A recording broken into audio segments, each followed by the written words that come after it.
menga otamning jazolarini qo'shib bering. Bir kishining savob va gunohlari tarozuda teng keldi. Alloh taolo unga dedi: sen jannat ahlidan emassan, do'zax ahlidan ham emassan. Shu vaqt farishta bir varaq qog'oz olib keldi va tarozuning gunohlar qo'yilgan pallasiga qo'ydi. Qog'ozda birgina deb yozilgan edi. Bu safar gunoh pallasi og'irroq keldi, chunki so'zi ota-onaga itoatsizlikni anglatadi va u tog'lardan ham og'irroqdir. Buning uchun bandani do'zaxga tashlash buyurildi. Shu vaqt banda Allohning huzuriga qaytish istagini bildirdi. Bunga javoban Alloh taolo farishtalariga uni huzuriga keltirishlarini buyurdi va unga dedi: ey ota-onasiga itoatsizlik qilgan bandam, nima sababdan mening huzurimga qaytishni xohlading? Allohim, ko'rib turganingdek meni do'zaxga olib ketyaptilar. U yerdan esa najot yo'q. Chunki bu sening amring, hech narsa sening amringdan chiqishi mumkin emas. Ha, men otamga itoatsizlik qildim, lekin uni men kabi do'zaxga olib ketyaptilar. Sendan o'tinib so'rayman, otamning jazolarini ham menga qo'shib ber va uni do'zaxdan qutqar, dedi banda.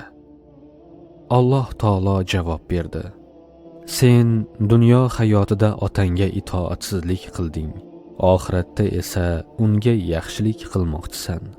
Otangni qo'lidan ushla va birgalikda jannatga kiringlar. O'git. ووصينا الإنسان بوالديه حملته أمه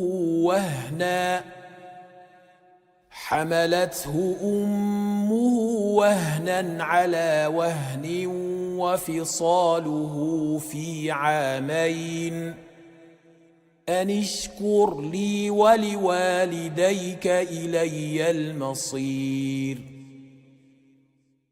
Biz insonga ota-onasini rozi qilishni buyurdik. Onasi uni zaiflik ustiga zaiflik bilan qornida ko'tarib yurdi. Uni ko'krakdan ajratish muddati 2 yilda bitar. Biz insonga buyurdikki, sen menga va ota-onangga shukr qilgin. Qaytishlik mening huzurimgadir. Luqmon surasi 14-oyat.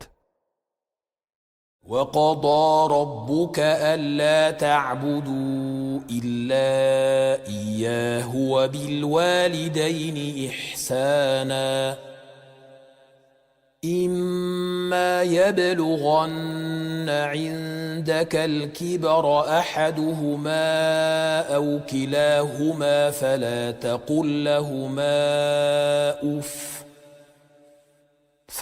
تقل لهما أف ولا تنهرهما وقل لهما قولا كريما.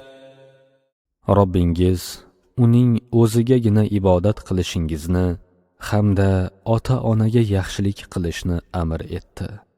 Ey inson, agar ularning biri yoki har ikkisi huzuringda keksalik yoshiga yetsalar, ularga dema va ularni jerkima. Ularga doimo yoqimli so'z ayt. Isro surasi 23-oyat.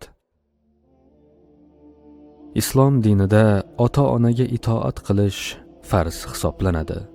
Ular dinga zid ishga buyurishlari bundan mustasno. Ota-ona hayotligida ularni qadrlash va duolarini olishga harakat qilish kerak. Agar ota-ona vafot etgan bo'lsalar, ularning nomidan solih ishlar bajarish, ularning haqqiga duo qilish va Qur'oni Karim o'qish kerak. Ular qanday qiyinchilik bilan bizni dunyoga keltirganliklarini, voyaga yetkazganliklarini va bu yo'lda qanday qurbonliklar qilishganini aslo unutmaslik kerak.